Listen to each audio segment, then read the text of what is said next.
Hello, আসসালামু আলাইকুম। আমার চ্যানেল রবিস থেকে তোমাদের সবাইকে স্বাগতম জানাচ্ছি। প্রিয় শিক্ষার্থীরা, কেমন আছো তোমরা সবাই? আশা করছি সবাই ভালো আছো এবং সুস্থ আছো। বিগত 22 তারিখ ঢাকা বিশ্ববিদ্যালয়ের গ ইউনিটের ভর্তি পরীক্ষা অনুষ্ঠিত হয়েছে। সেই ভর্তি পরীক্ষাতে টোটাল 5টা বিষয় থেকে প্রশ্ন এসেছিল। তার মধ্যে আমি আজকে আমার যে নির্দিষ্ট বিষয় ফিনান্স, ব্যাংকিং ও বীমা বিষয়ের সমাধান সহ ব্যাখ্যা তোমাদের সামনে আলোচনা করব। ইতিমধ্যে আমার পেজে এবং সেই সাথে চ্যানেলের পেজেও এটার সমাধানটা দেওয়া হয়েছে, বাট অনেকেই তোমরা বলছিলে কিছু প্রশ্নের আসলে একটু এক্সপ্লেনেশন দরকার, যে কারণে মূলত আজকের এই ভিডিওটা রেডি করা, যাতে করে তোমরা এক্সপ্লেনেশন সহ উত্তরগুলো জানতে পারো। যদিও বেশিরভাগ প্রশ্নই আসলে স্ট্রেট ফরওয়ার্ড ছিল, মানে ইজিলি বোঝা যাচ্ছিল যে উত্তর আসলে কোনটা। যাদের মোটামুটি ফাইন্যান্সের বেসিক ভালো ছিল এইচএসসি লেভেলে, তাদের জন্য খুব একটা কঠিন হয়নি এই প্রশ্নটা। তারপরেও কয়েকটা কোয়েশ্চেন একটু ট্রিকি ছিল, যেগুলো বুঝতে অনেকেরই সমস্যা হয়েছে। মূলত সেই প্রশ্নগুলো নিয়ে আমি একটু আলোচনা করার আজকে চেষ্টা করব। তাই আশা করছি সবাই মনোযোগ দিয়ে ভিডিওটি দেখবে। এটা যারা ইতিমধ্যে পরীক্ষা দিয়েছো তারাও দেখতে পারো, কারণ সামনে তোমাদের আরো কিছু পরীক্ষা রয়েছে। আর যারা আগামী বছর বা বছরগুলোতে পরীক্ষা দিবে, তারাও কিন্তু তোমরা এই সমাধানের অংশটুকু দেখতে পারো, যাতে করে এখান থেকে কোনো প্রশ্ন যদি ফিউচারে আসে, তুমি সেই প্রশ্নটা যাতে কোনোভাবেই ভুল না করো। তাহলে চলো শুরু করা যাক। প্রথম যে কোয়েশ্চেনটা ছিল সেটা ছিল হচ্ছে জিরো কুপন বন্ড বিক্রি করা হয় dash. That means zero coupon bond কি হারে বিক্রি করা হয়। জিরো কুপন বন্ডের একটা গুরুত্বপূর্ণ বৈশিষ্ট্য হচ্ছে এই বন্ডটা অবহারে বা বাট্টায় বিক্রি করা হয়, অর্থাৎ এই বন্ডের অভিহিত মূল্য যা আছে, বন্ডের গায়ে যে মূল্য লেখা আছে তার চাইতে কম মূল্যে বিক্রি করা হয় এবং ফেরত দেওয়ার সময় গায়ের যা দাম আছে সেটাই ফেরত দেওয়া হয়। সো এই বন্ডের গায়ে বেসিক্যালি কোনো প্রকারের কুপন রেট থাকে না, এই কারণে এটা কম মূল্যে বিক্রি করে অভিহিত মূল্যটা ফেরত দেওয়া হয় বিনিয়োগকারীদের। সে ফর এক্সাম্পল 1000 টাকার বন্ড 990 টাকায় বিক্রি করে আবার 1000 টাকায় ফেরত দেওয়া, তাহলে ওই 10 টাকা হচ্ছে বিনিয়োগকারীর লাভ, বা এই বন্ডটা যে কিনেছে তার এখানে সেটা হচ্ছে গিয়ে প্রফিট বা আয়। সো এটা ক্লিয়ারলি বোঝা যাচ্ছে যে জিরো কুপন বন্ড বিক্রি করা হয়, একদম প্রথম অপশনে আছে, সেটা হচ্ছে গিয়ে অবহারে। তাই এটার উত্তর হচ্ছে গিয়ে অবহারে। So option A will be the correct answer. Then 62 এই কোয়েশ্চেনটা ছিল বেসিক্যালি চ্যাপ্টার 9 থেকে, এবং জিরো কুপন বন্ডের কোয়েশ্চেনটা ছিল তোমাদের বইয়ের চ্যাপ্টার 6 থেকে, বন্ডের যে চ্যাপ্টারটা আছে। 62 এর কোয়েশ্চেনটা ছিল নিচের কোন দুই প্রকারের আয় শেয়ার হোল্ডারগণ তাদের বিনিয়োগের উপর সাধারণত পেয়ে থাকেন। এটা একদম চ্যাপ্টার 9 এর শুরুর আলোচনা, ঝুঁকি ও মুনাফার হারের শুরুর আলোচনায় ছিল এটা। বইয়ে এরকম ভাবে লেখা ছিল যে একজন বিনিয়োগকারী তার যে কোনো বিনিয়োগ থেকে দুই ধরনের আয় পেতে পারে। তার মধ্যে একটা হচ্ছে গিয়ে নগদ প্রবাহ এবং আরেকটা হচ্ছে গিয়ে মূলধনী লাভ। নগদ প্রবাহটা এই অর্থে বলা হয়েছে যে কোনো বিনিয়োগকারী যদি শেয়ারে ইনভেস্ট করেন তাহলে সেখান থেকে তিনি লভ্যাংশ পাবেন, এবং কোনো বিনিয়োগকারী যদি বন্ডে ইনভেস্ট করেন সেখান থেকে তিনি সুদ পাবেন। আর এক্ষেত্রে বিনিয়োগকারী ওয়ার্ডটা ইউজ না করে ক্লিয়ারলি শেয়ার হোল্ডারগণের কথাটাই কিন্তু বলে দেওয়া হয়েছে। আর শেয়ার হোল্ডার মানেই লভ্যাংশ পাবে, সো শেয়ার হোল্ডার কিন্তু সুদ পাবে না। সেক্ষেত্রে আমার প্রথম অপশনটা বাদ যাচ্ছে। বি নাম্বার অপশন বলা হয়েছে প্রত্যাশিত আয় ও লভ্যাংশ, এখানে লভ্যাংশ আছে কিন্তু মূলধনী লাভ নাই। ডি নাম্বারে বলেছে লভ্যাংশ মুনাফা, কাইন্ড অফ একই রকম, কারণ পুরোপুরি তো কোম্পানির প্রফিট শেয়ার হোল্ডাররা পায় না, প্রফিটের একটা অংশ পায়, যেটাকে আমরা ডিভিডেন্ড বা লভ্যাংশ বলে থাকি। সো আলটিমেটলি আমরা চলে আসবো কোথায়? চলে আসবো আমাদের অপশন নাম্বার সি, যেখানে লভ্যাংশ এবং মূলধনী লাভ পাবে। মূলধনী লাভটা কি? মূলধনী লাভটা হচ্ছে যে মূল্যে শেয়ারটা ক্রয় করা হয় তার চাইতে বেশি মূল্যে যদি শেয়ারটাকে বিক্রি করতে পারে, অতিরিক্ত যতটুকু বেশি মূল্যে বিক্রি করা হয় সেটাকেই বলা হচ্ছে গিয়ে মূলধনী লাভ। তবে কম মূল্যে বিক্রি করলে মূলধনী ক্ষতিও হতে পারে। সো নিচের দুই প্রকার আয় বলতে এখানে এই লভ্যাংশ এবং মূলধনী লাভকেই বোঝানো হয়েছে। সো 62 এর সঠিক অ্যান্সার হচ্ছে গিয়ে অপশন সি। এরপরে আমরা 63 নম্বরে যাই। এটা আসছে হচ্ছে গিয়ে চ্যাপ্টার 5 থেকে। নিচের কোন ক্ষেত্রে স্বল্পমেয়াদী অর্থায়নের দরকার হয়? আমরা এখানে যদি একটু ফলো করি অন্যান্য অপশনগুলোকে, তাহলে কিন্তু আসলে কোনো স্টুডেন্ট যদি আসলে এই অর্থায়নের ব্যাপারে মোটামুটি ধারণা নাও থাকে, তারও কিন্তু এটা আসলে পারা উচিত। আমরা যদি এ, বি এবং ডি অপশনগুলোর দিকে তাকাই, মেশিন ক্রয়, আসবাবপত্র ক্রয়, দালান কোঠা নির্মাণ, অনেক বড় বড় ব্যয়ের একটা খাত এই প্রত্যেকটা জিনিস। সো কেউ যদি একান্ত অর্থায়নের ব্যাপারে আইডিয়া নাও থাকে তারও কিন্তু এখানে বোঝা উচিত যেখানে এ, বি এবং ডি হচ্ছে একই রকমের অপশন এবং কাঁচামাল ক্রয়টা হচ্ছে একটু ভিন্ন ধরনের অপশন। বাট তারপরেও এটা সবাই আসলে জানে যে আমাদের যে দীর্ঘমেয়াদী খরচগুলো রয়েছে তার মধ্যে মেশিন ক্রয়, দালান কোঠা, আসবাবপত্র ক্রয় অন্যতম। অন্যদিকে কাঁচামাল কিন্তু একটা চলতি খরচের মধ্যে পড়ে। সো কাঁচামাল ক্রয়ের জন্য আমাদের স্বল্প মেয়াদী অর্থায়নের দরকার পড়বে। সো 63 এর অ্যান্সার হচ্ছে গিয়ে সি। 64 এ একটা ম্যাথ এসেছে, এটা দেখেই আসলে অনেকে হয়তো বা ঘাবড়িয়ে গিয়েছে, কারণ এই সূত্র থেকে আসলে ম্যাথ আসতে পারে, অনেকে হয়তো বা প্রেডিকশন করতে পারে নাই। বাট আমি আমার কিন্তু আরো একটা ভিডিওতে বলেছিলাম যে বইয়ের যে সূত্রগুলো রয়েছে সবগুলো আসলে দেখে যাওয়া, কারণ কখন কোনটা কাজে লেগে যায় বলা যায় না। এক্ষেত্রে যিনি কোশ্চেন করেছেন উনি খুব সুন্দরভাবে আমাদের এই শর্তের মানগুলো দিয়েছেন যাতে করে একটা স্টুডেন্ট ক্যালকুলেটর বাদেই ব্যবসা ঋণের ব্যয় বের করতে পারে। তো তোমাদের সুবিধার জন্য আমি একটু সলিউশনটা দেখিয়ে দিচ্ছি তোমাদেরকে। যে ব্যবসায় ঋণের ব্যয় কেটিসি যে সূত্রটা ছিল, উপরে CD cash discount divided by 100 minus CD into উপরে 360, নিচে হচ্ছে CP minus DB, credit period minus discount period into 100। Then আমাদের cash discount 10-20 net 100, that means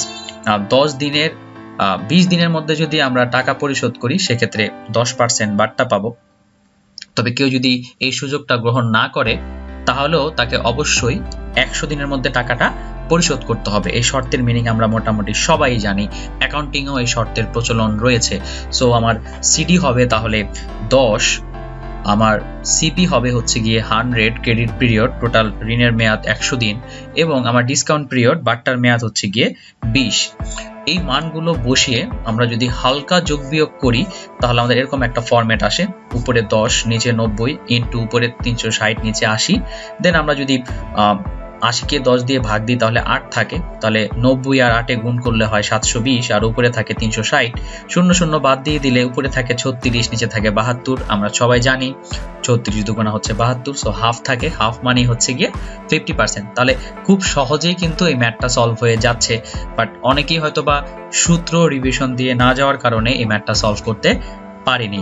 ফাইন্যান্সের বিগত বছরগুলোতে যে ম্যাথগুলো এসেছে সেই ম্যাথগুলোও কিন্তু এরকমই ছিল। বিগত বছরের যে ম্যাথগুলো এসেছিল সেই রিলেটেড ভিডিও আমার চ্যানেলে আছে, আমি ডেসক্রিপশন বক্সে তোমাদেরকে লিংক দিয়ে দিব, তোমরা সেখান থেকে সেই ম্যাথগুলো দেখে নিতে পারবে যে কতটা ইজিলি ক্যালকুলেটর বাদে সেই ম্যাথগুলো করা যায়।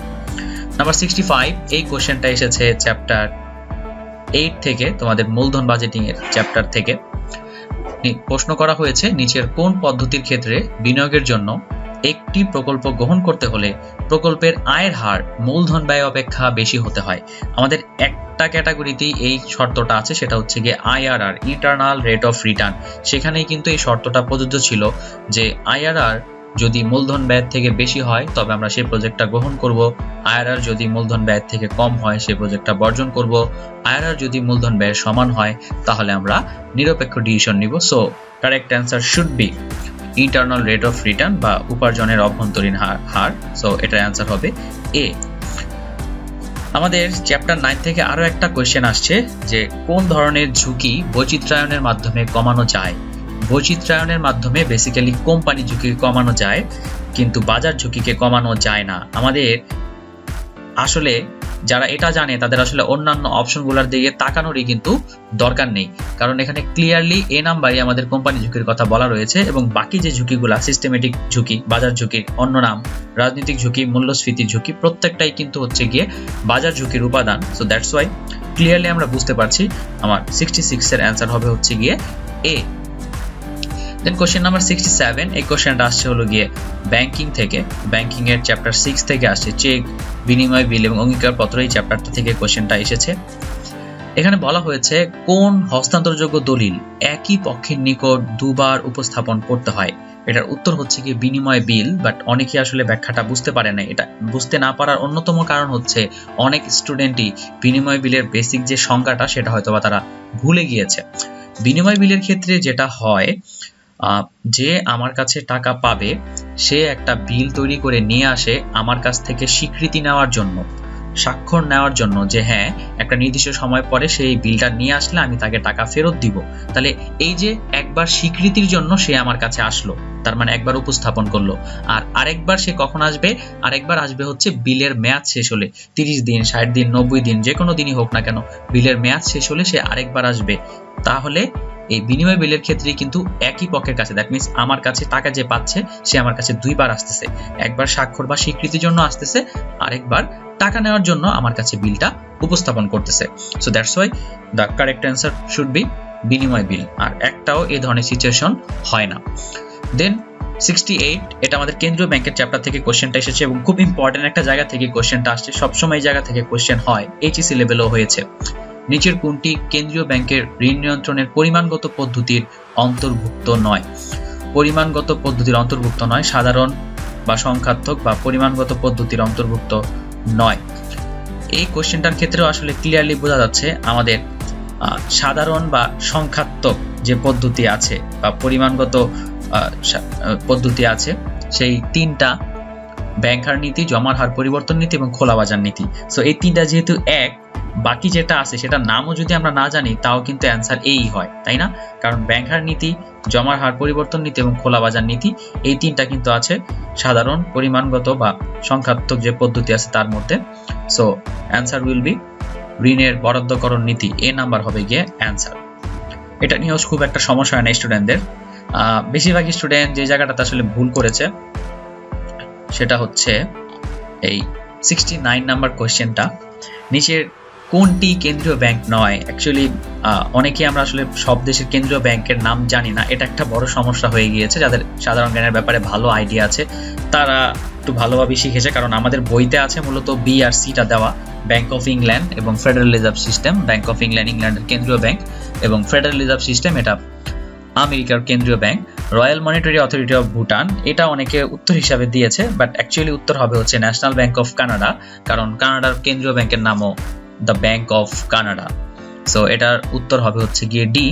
তো ইন ফিউচারে যারা পরীক্ষা দিবে তারা হয়তোবা একটু চাইলে সাধারণ জ্ঞান হিসাবে বিশ্বের বিভিন্ন দেশের কেন্দ্রীয় ব্যাংকের নাম যে কটা মনে রাখা যায় তোমরা চাইলে এটা একটু মনে রাখার চেষ্টা করতে পারো। দেন নাম্বার 70, এটা বিমা থেকে কোশ্চেন করা হয়েছে, বিমার প্রথম চ্যাপ্টার থেকে। কোনটি বিমাযোগ্য বিশুদ্ধ ঝুঁকির উদাহরণ? বিশুদ্ধ ঝুঁকি হচ্ছে সেই সকল ঝুঁকিগুলো যে সকল ঝুঁকিগুলো বিমাযোগ্য ঝুঁকি, আর বিশুদ্ধ ঝুঁকির বিপরীতে ছিল হচ্ছে গিয়ে ফটকা ঝুঁকি, যে সকল ঝুঁকিগুলো বিমাযোগ্য নয়, যেখানে লাভ এবং ক্ষতি দুইটারই চান্সেস থাকে, বা সহজ কথা যেগুলো বিমাযোগ্য নয়। তো এখানে শেয়ার বাজারের ক্ষতি, রাজনৈতিক অস্থিরতা এবং অতিমারি বা মহামারী, এই সমস্ত জিনিস আসলে কখনোই বিমাযোগ্য ছিল না, থাকবেও না। তো যে কারণে বিমাযোগ্য ঝুঁকি এখানে একটাই আছে, সেটা হচ্ছে গিয়ে চুরি। চুরির বিপরীতে আমরা বিমা করতে পারি কিন্তু, তাই না? তো যে কারণে এখানে বিশুদ্ধ বিমাযোগ্য ঝুঁকির উদাহরণ হচ্ছে গিয়ে চুরি। নাম্বার 71, এই কোশ্চেনটা আসছে নৌবিমা থেকে। এখানেও একটু কনফিউশনে ছিল অনেকে, বাট প্রশ্নটা পড়লে বা বিমার বেসিক ধারণা কারো থাকলে আসলে এখানে খুব একটা সমস্যা হওয়ার কথা নয়। যে নৌবিমায় জাহাজ ভাড়া পণ্য পৌঁছানোর পর পরিশোধ করা হলে জাহাজ ভাড়ায় কার বিমাযোগ্য স্বার্থ বিদ্যমান থাকে? অ্যাকচুয়ালি এখানে পণ্য পৌঁছানোর আগে বা পরে বিগ ফ্যাক্ট না, জাহাজ ভাড়া তো নর্মালি কারা পায়? জাহাজের মালিক পায় বা শিপিং কোম্পানি পায়, তাই না? তো স্বাভাবিকভাবেই ওই জাহাজটা যদি পথিমধ্যে কোনো ক্ষতিগ্রস্ত হয় তাহলে সে জাহাজে যারা পণ্য পরিবহন করতেছে তারা কিন্তু জাহাজের মালিককে জাহাজের ভাড়া দিবে না। তো স্বাভাবিকভাবেই জাহাজ ভাড়ার যে বিমাযোগ্য স্বার্থ সেটা কিন্তু আসলে জাহাজ কোম্পানি বা শিপিং কোম্পানি বা জাহাজের মালিকের উপরই বর্তায়। সো এখানে ক্লিয়ারলি অপশন দেওয়া আছে শিপিং কোম্পানি। সো পণ্যের মালিকের উপর তার জাহাজ ভাড়া বর্তাবে না, পণ্যের মালিকের উপর বিমাযোগ্য স্বার্থ হচ্ছে জাহাজে থাকা যে পণ্য আছে সেটা। সো জাহাজ ভাড়ার বিমাযোগ্য স্বার্থ বিদ্যমান হচ্ছে শিপিং কোম্পানির উপর। এন্ড ফাইনালি 72, এই কোশ্চেনটাও নৌবিমা থেকেই এসেছে। এটা বলা হয়েছে নৌবিমার ক্ষতিপূরণ ও দাবি আদায়ে নিচের কোন ক্ষেত্রে সহজ হয়? এটা খুব সিম্পল একটা হিসাব। যখন কোন একটা জাহাজ পুরোপুরি ধ্বংস হয়ে যাবে, যেটাকে আমরা বলছি হচ্ছে সামগ্রিক ক্ষতি, তখনই কিন্তু আসলে হিসাবটা সহজ যে ওই জাহাজের অ্যাকচুয়ালি মূল্য কত ছিল বা ওই জাহাজে টোটাল এত টন প্রোডাক্ট ছিল, তার মূল্য কত ছিল। সমস্যাটা তখনই ক্রিয়েট হয় যখন আংশিক ক্ষতি হয়। যখন আংশিক ক্ষতি হয় তখন কিন্তু আসলে হিসাব নিকাশ করাটা একটু জটিল হয়ে যায়। বা এই যে এ নাম্বার অপশনে যেটা বলা হয়েছে সমুদ্রে পণ্য নিক্ষেপণ, অ্যাকচুয়ালি কতটুকু পণ্য সমুদ্রে নিক্ষেপ করা হয়েছে, তার বিপক্ষে কতটুকু ক্ষতিপূরণ করা হবে, সেটা অনেক সময় ঝামেলা হয়ে যায়। আর আংশিক ক্ষতির ক্ষেত্রে তো অবশ্যই হয়, বাট সবচেয়ে সহজ হয় এখানে যে 4টা অপশন আছে তার মধ্যে উদ্ধারযোগ্য সামগ্রিক ক্ষতি। সামগ্রিক মানে টোটাল লস হয়েছে, যদিও সেটা উদ্ধার করা যাবে, বাট বীমা কোম্পানি পুরোপুরি কিন্তু এক্ষেত্রে ক্ষতিপূরণ করে দেয় এবং এটা খুব সহজভাবেই নির্ণয় করা যায়।